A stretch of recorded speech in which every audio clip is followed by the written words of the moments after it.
to episode 12 of the Easier Said Than Done podcast. My name is Brendan Donahue.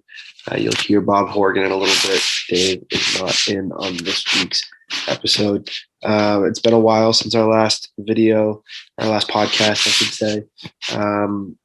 End of school coming for all of us between finals and end of the year festivities.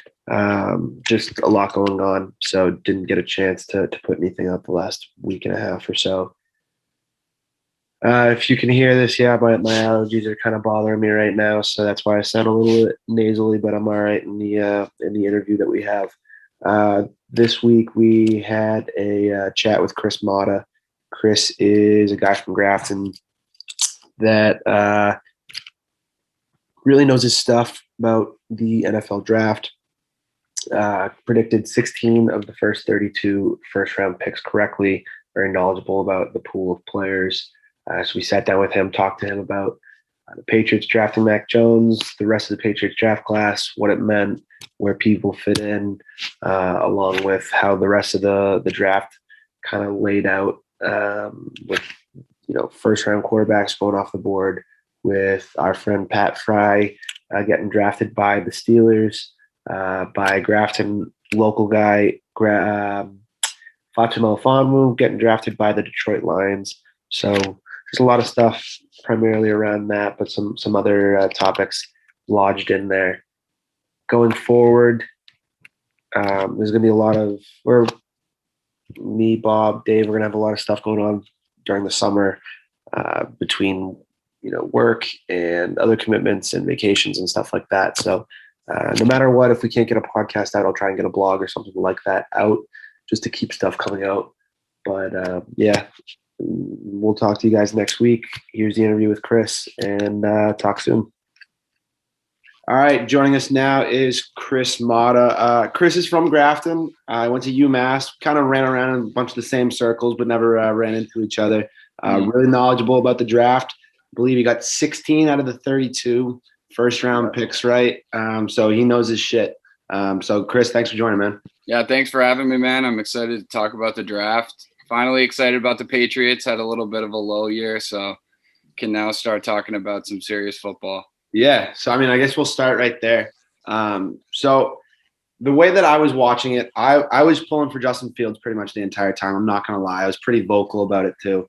Yeah, so when I saw Chicago jumped them at 11, I was actually kind of surprised that Chicago did pull the trigger. I was also kind of surprised that the package that they gave up I thought was going to be a little bit more substantial. So I guess with Mac, my initial thoughts were, he's not the sexy pick, but he's probably got a higher floor than Fields does, than Lance does, than the guys, I guess, that were in the Pats range. And he seems like he's probably the closest to plugging in and playing and having success in the shortest amount of time. So what's, I guess, your thought about how does Mac fit into the picture in year one? Year one, I don't think he does. I think the team's fully committed to Cam Newton. I think it's actually going to be a great offense for him. He made Greg Olsen great in Carolina. He's a quarterback who, with his running threat, he's going to pull linebackers up and he's going to be able to pop the ball over to Hunter Henry. Super excited for Jonnu Smith's athleticism. I think they're going to line him up in the backfield a lot. You can see him on a ton of screens. Tight end screen is a play that's become huge in the NFL these past few years. And Jonnu Smith is going to be unreal with that. So in year one with Mac Jones, obviously there's the possibility that Cam Newton sucks. So I was upset when we signed Cam Newton at first, and I grew on it. The offensive line is terrific. I think they have great run blockers. I think it's very conducive to Cam Newton succeeding. But that being said, if his arm is truly like some of the throws I saw him make last year, then he could be in trouble. And Mac Jones is very ready to play now. Very well coached, 5-year guy, experience. And what I'm really excited about is he's saying all the right things. He sounds like Tom Brady if he was drafted in the first round. That this is what Tom Brady would have said. He'd come in, only talk about work, not going to talk about anything else, making himself better. So overall, I'm excited for the future of it, and more so than I was on draft night. Bob, day one or year one, where do you think Mac fits in? So I also kind of am with Chris on this. I think Chris kind of hit every big point on the head. Like this offense is almost built for Cam Newton to succeed. And if he doesn't, I guess that's just more of he's probably done. I don't know where many better fits are for him. I mean, we're going to give him every opportunity to, ground and pound football, give him running opportunities and, short throws, chuck downs. We don't really I guess Nelson Aguilar is a deep threat, but I think you can kind of look at our offense and see more of we're going to take 6 yards through the air, run it for 3, run it for 2, move the chains. I think Mac Jones has a chance to see the field. And obviously stuff changes. I mean, look, if we're 2-4 and we have the worst offense in the NFL, then all right, something's got to happen. But if we're 4-2 early and we're fine, or if it comes to week 8 or the trade deadline, not that we trade Cam, but if we're fine and competing, and Cam is the 20th best quarterback in the NFL, I think we kind of keep going with that. But again, it's all on Cam and what Cam do we get? Do we get Cam Newton from 4 years ago, which I think we all wanted to see, or do we get, I can't throw the ball, Cam Newton? Yeah, no, I think it's interesting. So on DraftKings, as of 2 days ago, Mac Jones to take the first snap of the season for the Patriots was -200. So big favorite there. So I was looking at that and was like, Vegas always knows, but do they? I don't really know. Yeah, they said we were going to sign Cam Newton 3 months in advance, and I thought it was total BS. We were favorites for him. Exactly. The one thing I will say about Mac is he does seem like he fits in with the offensive weapons that they've brought in, with the exception of maybe Aguilar, who's more of a downfield kind of guy. Between the two tight ends, Kendrick Bourne is not a deep threat per se. He's more of your classic 8-9 yard route kind of guy. Jacoby Myers can kind of do a little bit of everything. James White is obviously kind of a dump off and get what you can get out of him. I feel like that fits Mac's game pretty well in year one. It remains to be seen how he progresses throughout his career as an NFL QB. But I think, what was it, 92% completion rate on throws 7 yards and under at Alabama or something like that. So,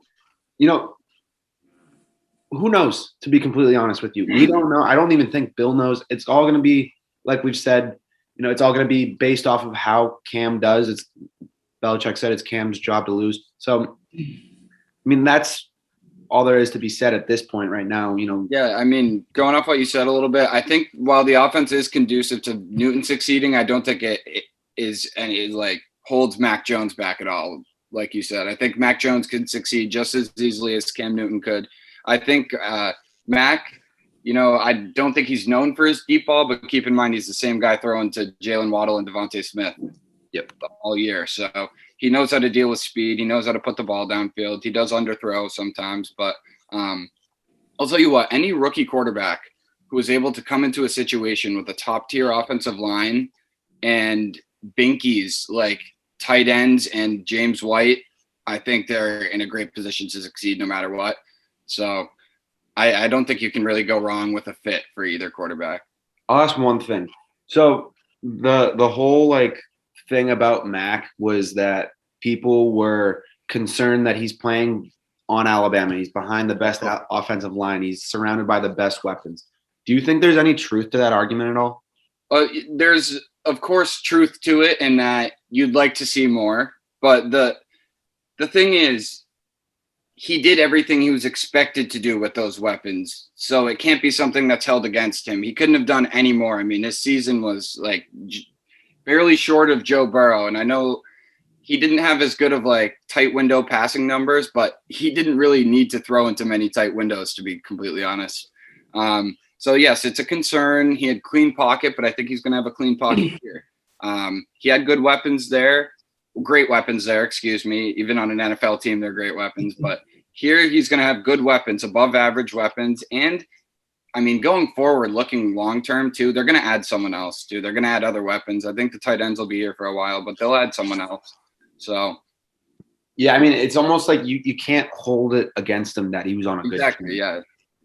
It might be kind of a stupid comment, but you still have to make the throw. Like Cam Newton, we can get guys open. You still got to put the ball on the money and hit the guy in the chest. Like, and Mac did that consistently. Yeah, there was a lot of throws that Mac Jones made in college where you hear the announcer saying you can't do it much better than that. You can't put the ball much better than that. And yeah, Devontae Smith was wide open, but he hits him perfectly in stride and got the ball there. And so I'm excited to see what he can do. It won't be as easy for him. So there were throws last year that he made that Cam had in the same exact scenario, and he's duffing it or he's throwing it long. Like, yeah. Oh, absolutely. So, I mean, I think there's something to be said for just having a guy who is a natural pocket passer who his arm seems to be reliable and his success isn't based off of the physical traits and him being big, strong, and fast.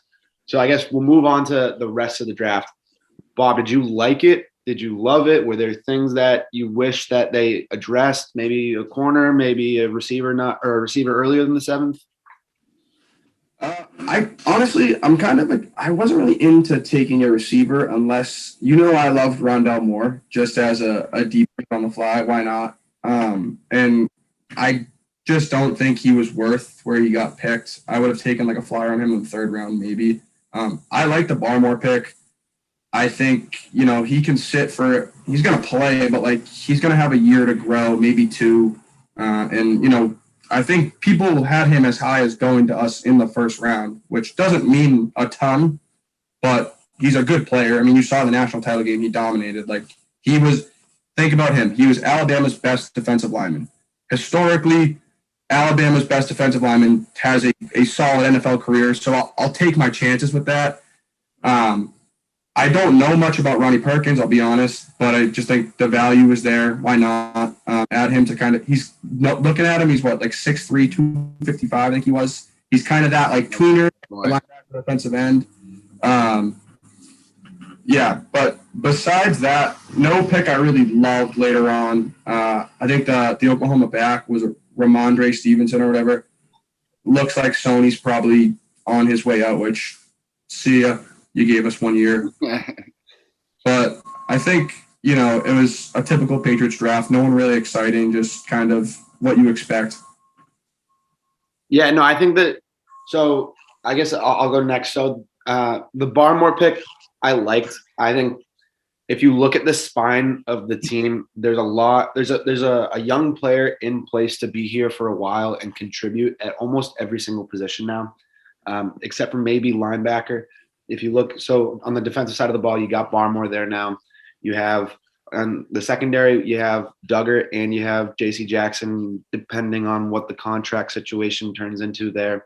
Offensive side of the ball, you have Mac now. You have Damian Harris, who looks like he's going to be a solid running back. Remains to be seen what Stevenson's going to give you, I guess. Honestly, hands up, I didn't see a lot of him in the college football season, but his comparisons, LeGarrette Blount, we know he had a tremendous amount of success in New England. So I think it was an important pick, not because it was a need immediately, but it's going to be a need down the road. I know we re-signed Lawrence Guy, but Adam Butler did leave. I know we signed Godchow from Miami. So I liked that pick. The Perkins pick seems like a good value pick. It's funny that they just keep going to the same 2 schools every single year now. You have a ton of Oklahoma guys. You got a ton of Bama guys. It's like the new Rutgers. And then, the picks later on in the draft, there were guys on the board that were still there that I would have liked, but I'm like not heartbroken by. I think it was the 4th round when they picked Stevenson. There was, I think it was Jalen Reagor or something. No, Jalen Rager's on the Philly. It was the dude from, Jalen Darden, the dude from North Texas. He seemed like kind of a playmaker that I would have liked to see them bring in. I watched a lot of the receivers in the late rounds because I thought maybe that's where they would come in. But other than that, I'm content. I wouldn't say I'm excited, but I'm content. How about you, Chris? I'm actually ecstatic, believe it or not. I can kind of give you a background on some of the guys that they took. So starting with, we know Barmore. We all know Mac Jones. We all know Barmore. Barmore, at the very least, what I can say is he's a pass rushing defensive tackle, we went from that being one of our biggest weaknesses in the offseason to being a huge strength now. Lawrence Guy is going to be able to play inside. They made a great signing, Henry Anderson from the Jets. He's going to be a great guy to play 3 technique. The Ronnie Perkins pick, I think it is a very, very high value pick.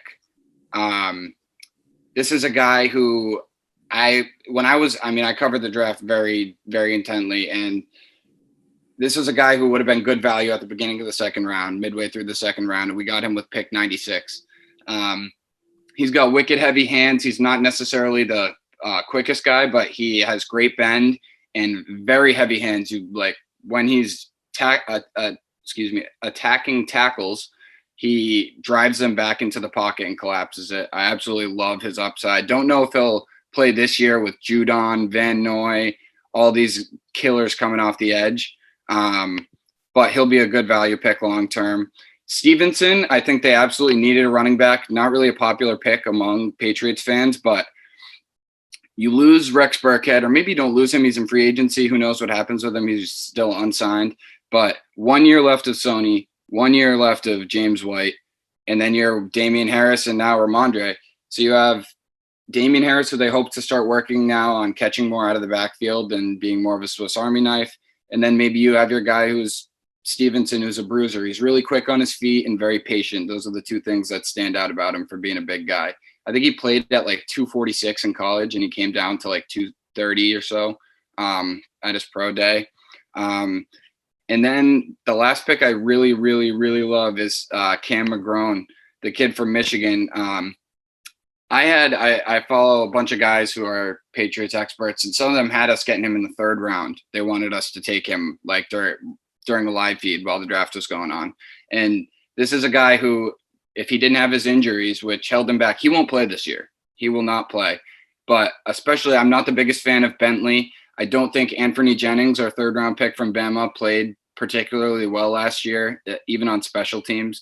So I'm not sure his future with the team. I know Uche is playing a little bit more off ball these days. But I think McGrone like factors in long term. I think it's a great pick. This defense is absolutely stacked, like top to bottom. And I know what you were saying. He's not going to play this year. They were saying that he was coming off a torn ACL, and he's like one of the younger guys in the draft. He's only 20 years old. So that seemed like a pick that obviously there's a lot of value there. There's a high upside, very high upside, and especially in the 5th round, like there's no downside in taking a guy like that at that point. So I guess some exciting stuff for me and Chris. Growing up in Grafton, we had Ifeatu Melifonwu getting drafted in the 3rd round by Detroit. Kind of lower than I guess we were all expecting. We were hoping 3rd round. I think maybe I saw some that was like late 2nd. I'll tell you what, if he had a real combine and there weren't all these fluffed up Twitter numbers on every single player that's coming out this year is running a 4.4, then Ifeatu would have gone in the 2nd round. Yeah, I mean, you saw what the combine did for Obi a couple of years ago. Like, I think Obi was kind of off the radar and then made a name for himself. Yeah, and then I saw him on SportsCenter the day after the combine. I was like, oh my God. Yeah, I think almost like having Obi have gone through the process almost like made it a little bit less surreal seeing Ifeatu do this. But at the same time, you think about it, you're like, whoa. Like, I've played with him for like 5 years. Yeah, exactly. So, I mean, Detroit went all defensive pretty much with the exception of a couple of picks. So Dan Campbell looks like he's all in on addressing the defensive side of the ball. It looks like they're building the team the right way. I'll tell you that much. I think as much as it might suck for people to say, oh, he's going to a terrible team, or they will be terrible this year at least. And it's Detroit, so that also sucks. But at the end of the day, you know what's good is the fact that he's going to get a chance to play. And they're a team who's being built the right way with Dan Campbell. They just re-signed Frank Ragnow to a big deal. Penny Sewell, they were ecstatic when he fell to them, and I don't blame them. I mean, Cincinnati should have been ecstatic when he fell to 5, but I knew they were going to take Jamar Chase, but it made me sick. Yeah, it was pretty cool seeing like Jeff Okuda tweet at him like, "Welcome to the secondary." Like, we got a Nigerian defensive side of the ball. A bunch of Nigerians on the defensive unit. Yeah, that D lineman. I'm not even going to try and pronounce his name. Yeah. But I mean, hey, everybody seemed to love the draft. I mean, I think Ifeatu is going to have a really, really successful career. He's got all the makings to succeed. So I think that's actually a really good spot for him too, because he's not going to be in a position where he has to succeed from day one. His expectations are going to be reasonable, and they're going to be able for him to succeed. Yeah, I mean, not only for him, but guys that are in the same scenario, the worst thing that you can do is draft a third rounder to a team that's successful, that has needs, that's going to be going to a playoff team. And then people are completely committed to the thought that he's going to sum it up or glue the pieces together from day one. Exactly. So I think it's, like I said, he's in a good spot to succeed there. Campbell seems like he actually knows what he's doing there. So, I mean, you just got to be excited. And then the other one for me and Bob is our guy, Pat Freiermuth, got drafted second round, 55 overall to the Pittsburgh Steelers. And I was looking on Twitter, and Steelers fans seem to be a little bit torn on it. I think when you go running back in the first round, then people are kind of expecting you to address maybe some of the less flashy needs. But I think Pat is in a great spot. He was probably the second best tight end in the draft. He was the second highest drafted tight end in the draft. So, I mean, for him, this is an exciting spot to go. I think tight end is almost the exact opposite defensively, because our teams aren't really expecting you to pop off, or fans aren't expecting you to pop off year one. They kind of have tempered expectations for rookies year one. I think him and Ebron, that's a really good tight end room. I don't know what Ebron's contract situation is long term, but Bob, thoughts? Yeah, I think it was a good spot for Pat. I know we thought Jacksonville might have been an opportunity with that, which probably would have been sick. I mean, catch a pass from Trevor Lawrence. I think you've seen in the past, Ben kind of actually hammers the second tight end usually in the red zone. Like I'm thinking of, Jesse James, Vance McDonald.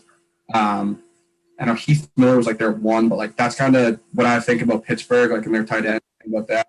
I think that he's got a chance to, maybe have like an 8 touchdown season, which might be high. The thing with Pittsburgh is their line sucks, and they drafted a running back, which I don't think solved any of their problems. Agreed, 100%. Yeah, which I just like. There was probably guys you could take, and then Pat gets put in a spot where it's like, a blocking tight end helps. I think he's more of a playmaker, kind of an all-around guy. But like, I think people are probably mad they didn't really address the offensive line with his pick. But I think he'll have a good career there. Especially we kind of saw Ben's kind of becoming a noodle arm quarterback at this rate in his career. So could be a lot of short passes for him. I think he'll have a good career though, and I think it's a decent spot to go. Yeah, I mean, speaking of the red zone, like he never dropped a pass in the red zone over his college career. So, I mean, that says all you need to know for a guy like him and the way he plays. We were talking about Jacksonville. His old tight end coach is there. So I thought that seemed like a reasonable spot for him to go. Yeah. But Jacksonville, I actually liked what they did in the draft. I was surprised they didn't go Morig first pick in the second round. Wait, who did they go with first pick in the second round? I think it was Tyson Campbell. Yeah, that's right. Out of Georgia. Yeah, that's right. Yeah, so he was saying he was talking a lot to Tennessee, he was talking a lot to Buffalo, and he was talking a lot to Pittsburgh. So Pittsburgh ended up coming to fruition. So yeah, and then I guess we haven't really addressed what else happened in the first round. So Justin Fields going to Chicago. I like it for Chicago, but it almost makes me feel like, he's going to Chicago. Justin Fields can't be that good. Yeah. They'll ruin him. Yeah. I think it was probably a good move for the Bears. I think they got good value moving up for him. I've been of the belief that Justin Fields is the second best quarterback in this draft. Agreed. Like through the entire process. I don't know how after what he did in the college football playoff, his stock went down. From what I heard, he didn't necessarily wow guys in the film room. whereas Trey Lance wowed people. He really showed that he's a student of the game. Mac Jones showed that as well. But unlike you, I actually did not think Justin Fields was going to end up going to the Patriots. I didn't necessarily think it. I was just really hoping it. The thing is, what actually made me know that we weren't going to be interested in him was the fact that we heard about it. Was the fact that we were hearing all this, because like weirdly enough, they were probably obsessed with Mac Jones and we didn't hear as many reports of like the Patriots being in love. It was all speculation of the Belichick-Saban connection, and there was that video of him shaking his head at Pro Day. Yeah, exactly. So yeah, Bill probably loved that. He was like, "Oh my God, video of me shaking my head. That's unreal."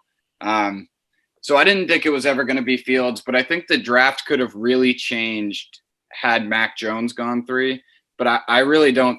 I'm really surprised that Schefter and Rappaport like put their reputations on the line so hard and like came out and made predictions that they're hearing from sources that it's going to be Mac Jones. Yeah.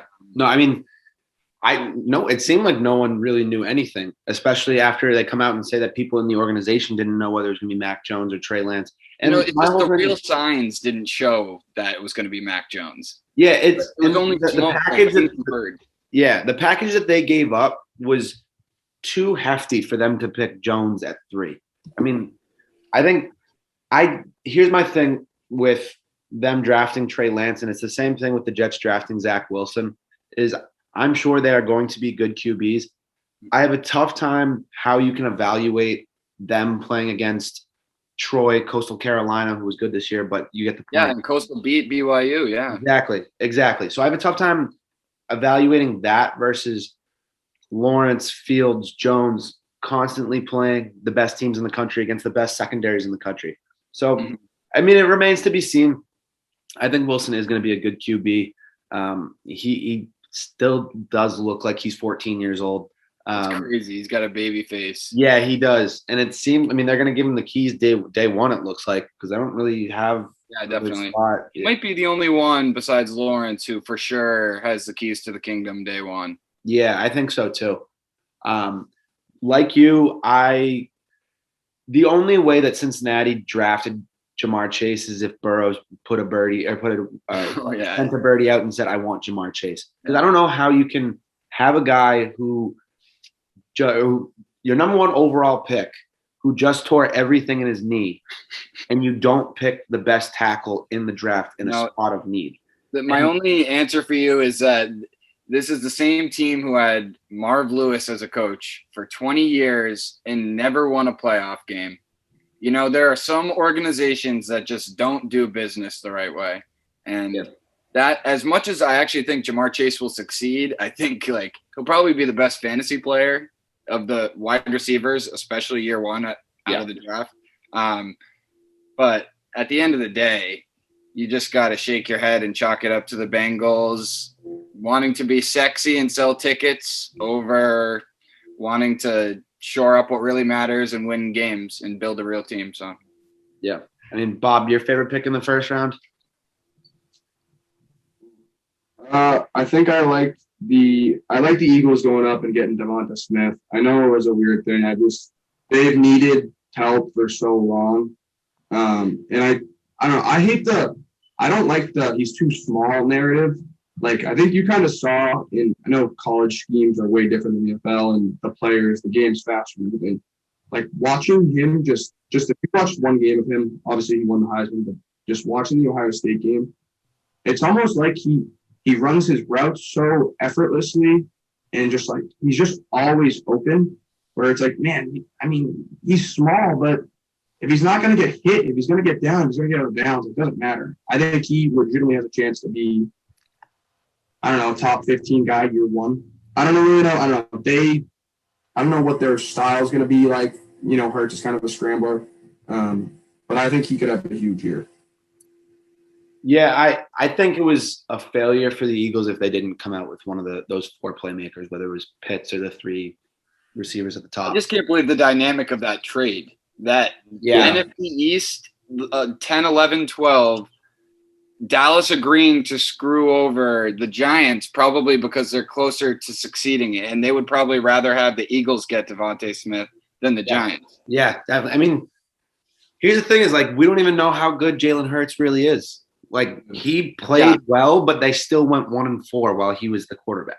I mean, if Devontae Smith had ended up going to the Giants instead of they ended up getting Kadarius Stoney, I mean, they have Devontae Smith, Kenny Golladay, Sterling Shepard, Saquon's back this year, Engram's healthy. Like Daniel Jones has all the weapons, and that's after taking a first-round tackle last year. Solder coming back, so they would have been pretty nasty. And I think Dallas was probably pretty aware of that. Yeah, no, that's a point that actually I didn't even think about, to be completely honest with you. Yeah, I'm looking at the rest of. I mean, Micah Parsons going to Dallas made a lot of sense because the two top corners came off the board. I think he's going to be.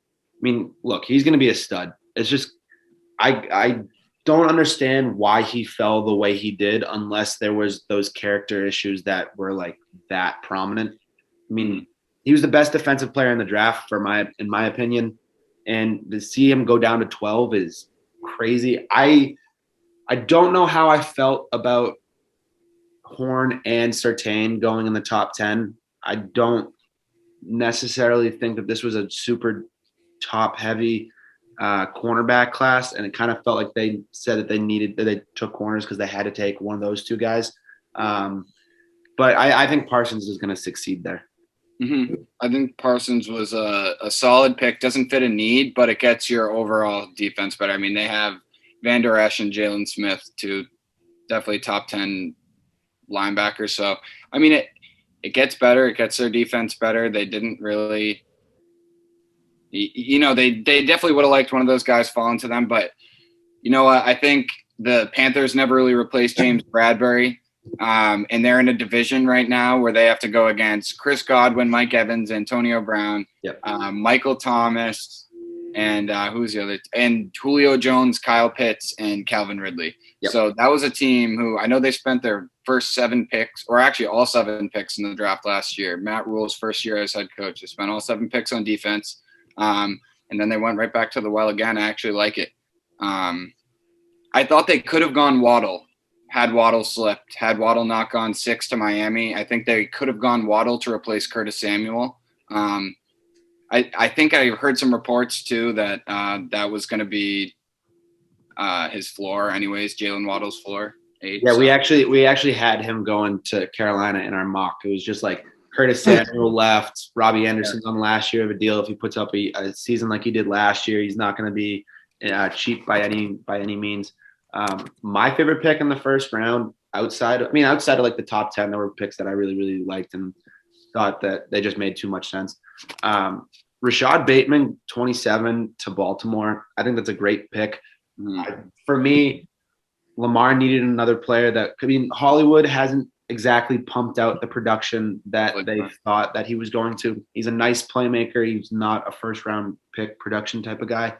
I think Bateman offers a different dimension to their offense. They needed a big guy on the outside.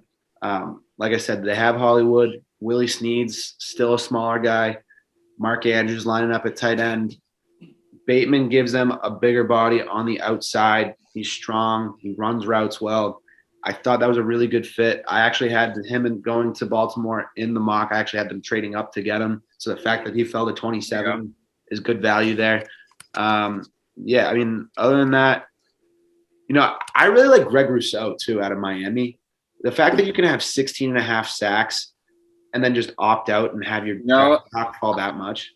It is value. I'm going to have to disagree with you on let me tell you this. He's my number 1 favorite to be a bust. And I know they got very good value on him. And this is a dude who a year ago we could have been talking about being the favorite to be the number 1 overall pick. I know the opt-out happened. Yep. But if you go back and look at his film, he looks like one of these guys who has all the physical tools but doesn't have it as a football player. His athleticism is the only thing that gives me pause on saying that he's definitely going to be a bust. But, for instance, Ronnie Perkins – his hands are 10 times better than Rousseau. Rousseau gets sacks on stunts and coverage sacks because he's fast. He can eventually break away from a tackle after 3 or 4 seconds. At the end of the day, they got, I think, Carlos Basham with their second-round pick, so they doubled up at the end. I actually love Basham, and I think that, like, totally cancels out the Rousseau pick. So no matter what, I think they got better on the edge. Buffalo did. Does Basham could Basham start day one over Russo? Yes, absolutely. Russo is a raw prospect, and Basham is much more pro ready. That's what I was thinking. He was dealing with injuries, but should he be healthy by the time the season starts, I think he's a much more polished prospect than Russo. Yeah, and I think, I mean, the Bills need somebody on the edge. Epinesa did not produce the way that they wanted to. They got to replace Jerry Hughes for sure. Yep. So, I mean, if one of those two guys can turn into a solid starter, I mean, you win there. Not great news for the Pats, obviously. Looking at the rest of the first round, how much comedy is it that Green Bay goes defensive, pick one, right after Rodgers is disgruntled? I mean, how can they just keep doing this? And, like, I'm surprised Rodgers hasn't made a stink earlier, to be completely honest with you. And then they go center, and then they give him a receiver. So, I mean, I guess it would have made more sense if they took Dickerson in the first round and then got a center in the second round. I mean, it didn't make sense to me. Yeah, it was. It's a tough time to be a Packers fan. Let me tell you that. Yeah. They're going through what Patriots fans last year, and unfortunately, they're not blessed with having Bill Belichick running the entire franchise because that team is a debacle. Going back to, they completely ruined, like, taking Jordan Love last year, total mistake, pushed Rodgers out. The second round pick, A.J. Dillon, you take him and then re-sign Aaron Jones to a huge contract the next year after he has, like, some huge games. Like, it makes no sense. They could have re-signed Jamal Williams. I think he went to Detroit for like $3 million. They cut Lindley. Yeah, Lindsley, who ends up great signing by Los Angeles Chargers, now getting Herbert protection, and they got Rashawn Slater. So their interior line is going to be great. They're doing things the right way too, and also firing Anthony Lynn. That's doing things the right way. Agreed. So they had a great draft also. But I actually do think the Browns won the draft out of anyone. I think the Browns had some of my favorite picks. Yeah, I mean, Owusu Koromoa, they said might have like a heart issue, but they said it looks like it's going to be cleared up, but it still scared some teams away. But getting him 52 overall. Oh, my God. I'm actually close with a lot of Browns fans, and they absolutely wanted Owusu Koromoa at 27, I think or 26 was their pick, where they got Greg Newsome. But Greg Newsome is a very good cornerback, and they're going to be able to pair him with Denzel Ward and Greedy Williams. And they just signed Jadeveon Clowney to go with Myles Garrett. That is a serious team, let me tell you that. And it's a team that should have beaten Kansas City last year. I don't think people remember that. Baker did everything to let that team win or put them in a position to win. And Chad Henne ends up running for first downs on 3rd and long. So, but they'll be good going forward. I think they had a great draft. Yeah, no, I agree. I mean, the only team that really like stuck out is like, I mean, it's tough to bash Houston just because they get bashed enough and they didn't have a pick until the 3rd round.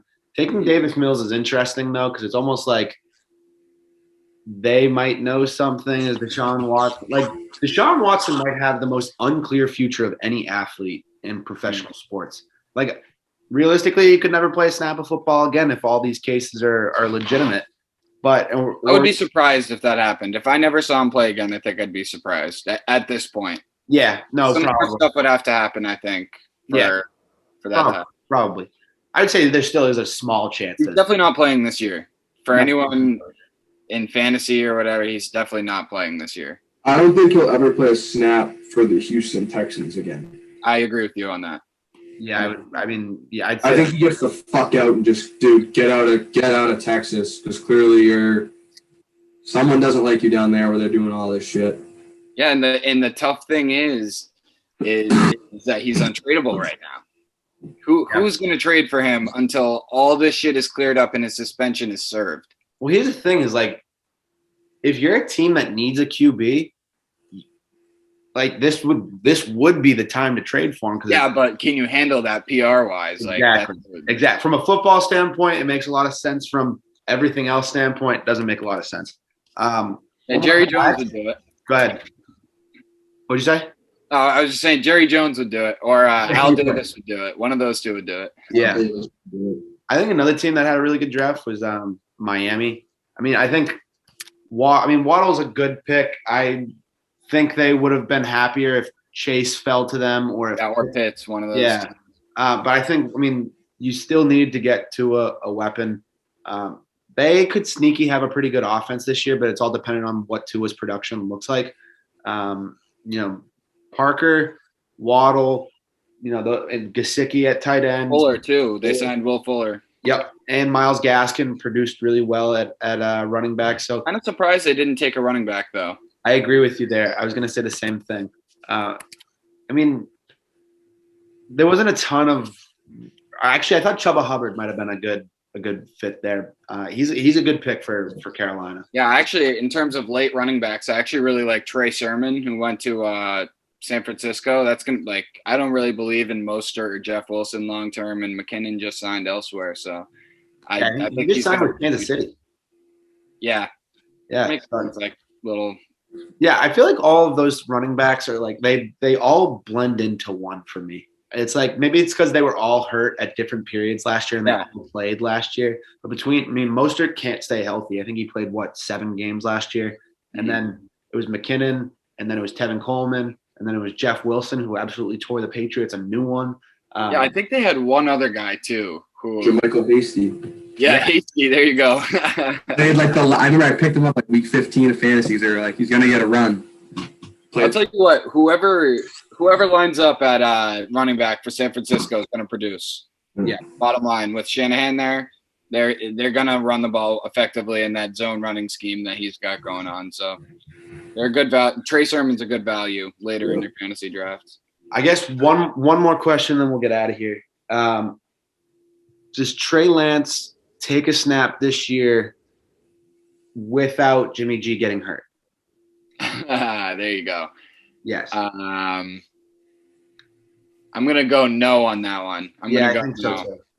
I'm gonna say that they commit to Jimmy, and Trey is a guy that is gonna benefit from a year just sitting and learning under the guru.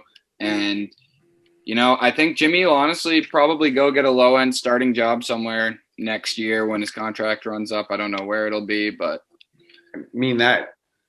Whoever gets him on a 1-year deal for $7 million, he's a quality starting quarterback. He suddenly enters that Dalton Trubisky now enter that tier of quarterbacks who they're not quite done, but didn't live up to their expectations. That's for sure.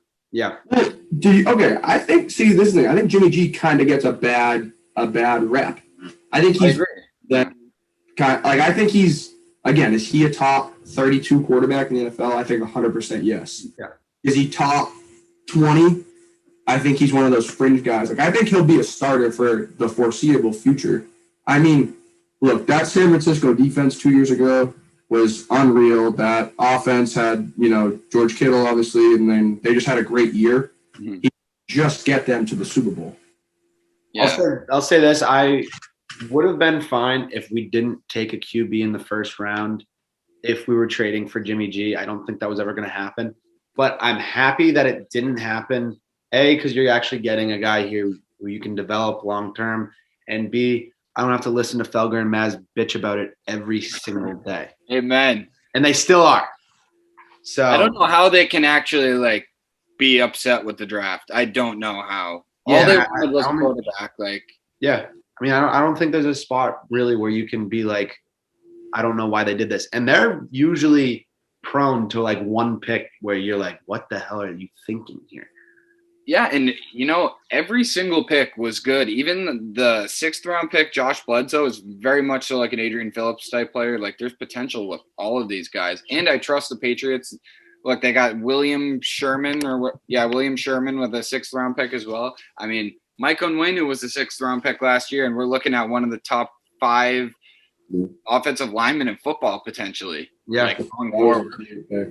Yeah. All right, I think that'll do it. Chris, man, thanks for coming on. It was a great discussion, and I'm sure you'll be back once football starts coming back. Yeah, appreciate it, man. Thanks for having me. Absolutely. All right, later. Later.